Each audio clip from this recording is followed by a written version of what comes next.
Avez-vous déjà rêvé d'être un magicien, de contrôler les éléments à votre guise? Eh bien, devinez quoi? Avec la science, c'est possible. La science ne se résume pas à des manuels scolaires ennuyeux et à des équations compliquées. Il s'agit d'explorer le monde qui nous entoure. Il s'agit de poser des questions et de trouver des réponses. Et parfois, il s'agit de réaliser des tours vraiment cool qui ressemblent à de la magie. Aujourd'hui, nous allons plonger dans le monde de l'électrostatique. Ne vous inquiétez pas si ce mot vous semble effrayant. C'est juste une façon élégante de parler des charges électriques qui ne bougent pas. Nous allons utiliser ces charges pour faire quelque chose d'extraordinaire. Nous allons faire plier de l'eau. Oui, vous avez bien lu. Nous allons faire bouger l'eau sans la toucher. Cette expérience va vous époustoufler. C'est simple, mais les résultats sont spectaculaires. Vous vous sentirez comme un véritable scientifique découvrant les secrets de l'univers.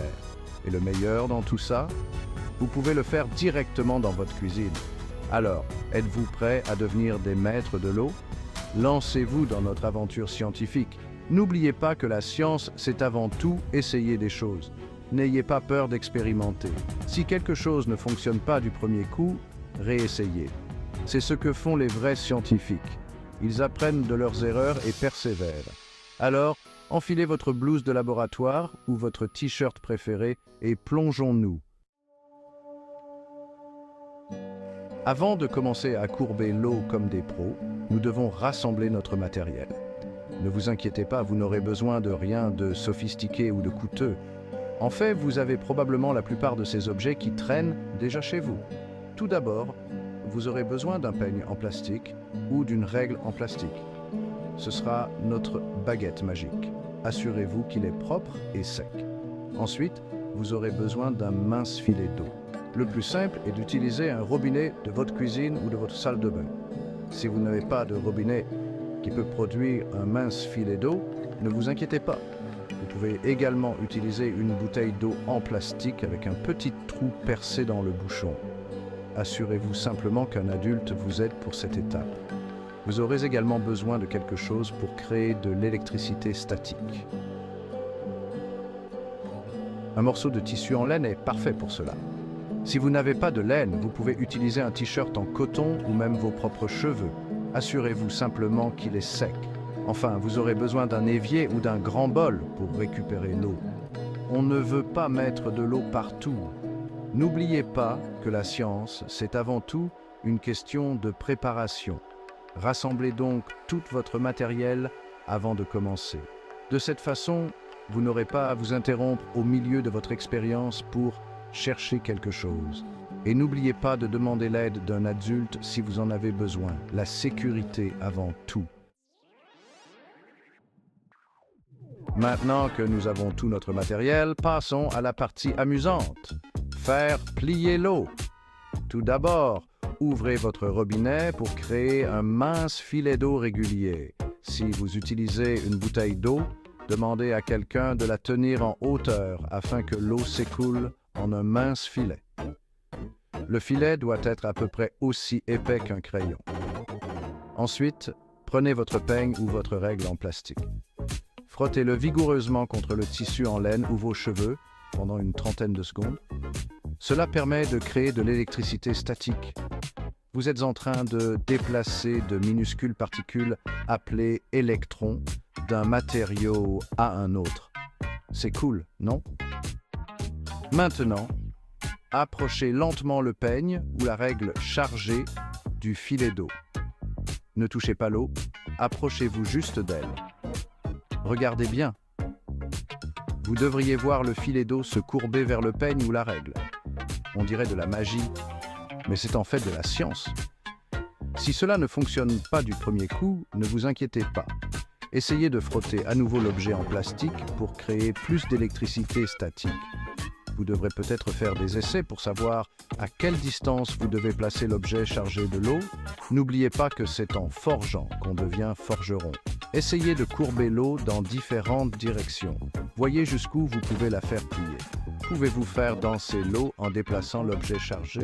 Amusez-vous bien. c'est votre chance d'être un véritable maître de l'eau. Section 4. La science derrière la magie. Alors, comment ce tour de passe-passe de l'eau fonctionne-t-il réellement? Tout cela est dû à ce que l'on appelle l'attraction électrostatique. Lorsque vous frottez l'objet en plastique sur de la laine ou des cheveux, vous lui donnez une charge électrique négative. Cela signifie qu'il possède des électrons supplémentaires. Les molécules d'eau, quant à elles, sont polaires. Cela signifie qu'elles ont une extrémité positive et une extrémité négative. Lorsque vous approchez le plastique chargé négativement de l'eau, il attire les extrémités positives des molécules d'eau. Cela attire l'eau vers le plastique. C'est comme si de minuscules aimants étaient attirés par un aimant plus gros. La force est suffisamment puissante pour vaincre la gravité et faire plier l'eau. Ce même principe est à l'œuvre dans de nombreux endroits dans la nature. Par exemple, c'est ainsi que les geckos peuvent marcher sur les murs et les plafonds. Leurs pattes sont munies de minuscules poils qui créent une attraction électrostatique avec la surface sur laquelle ils marchent. C'est également ainsi que fonctionne l'électricité statique, qui fait que vos chaussettes se collent les unes aux autres dans le sèche-linge. Comprendre l'attraction électrostatique aide les scientifiques et les ingénieurs à créer toutes sortes de choses utiles. Des purificateurs d'air aux photocopieurs, ce principe simple a de nombreuses applications. Ainsi, la prochaine fois que vous verrez un gecko grimper sur un mur ou que vos cheveux se dresseront sur votre tête après avoir retiré un pull, vous saurez que c'est l'électrostatique qui est à l'œuvre. Section 5. L'électrostatique dans notre vie quotidienne. Maintenant que vous êtes un expert en électrostatique, vous allez commencer à la remarquer partout. Vous vous souvenez de cette décharge que vous ressentez parfois lorsque vous touchez une poignée de porte après avoir marché sur de la moquette? C'est de l'électrostatique. Votre corps accumule une charge statique lorsque vous marchez. Et lorsque vous touchez la poignée de porte en métal, la charge saute, vous donnant une petite décharge. L'électrostatique est également utilisé dans de nombreux articles ménagers. Avez-vous déjà vu ces chiffons attrape-poussière qui semblent attirer la poussière comme par magie? Ils fonctionnent grâce à l'attraction électrostatique.